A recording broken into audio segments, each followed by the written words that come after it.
আমাকে গপু, কাঁদছো কেন? তুমি কাঁদছো কেন গপু?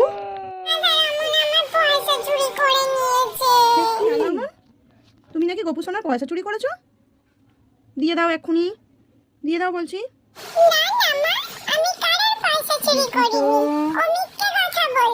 মুখটা দেখেই মনে হচ্ছে কেমন যেন মিথ্যে কথা বলছে। কি ব্যাপার, কি ব্যাপার? তুমি সব সময় ভাবো আমি মিথ্যে কথা বলি। আমি চলেই যাব, আমি আর এখানে কারোর সাথে কথা বলবো না। ওরম পিছন ঘুরে গেলি কেন? কি হয়েছে, এত রাগ করছিস কেন? ওর হাতটা সরিয়ে দেখো, ওর হাতের নিচে পয়সাটা লুকিয়ে রেখে দিয়েছে। তোমার হাতের নিচে কি ওটা? তুমি হাত সরাও দেখি, হাতটা সরাও। এই যে এটা কি? এটা কি দেখি তো। আরে বাবা, এ তো 1 টাকা। মা, আমি সারাদিন কিচ্ছু খাবো না, তুমি আমায় চোর বলেছো। আমি ওর পয়সা নিয়ে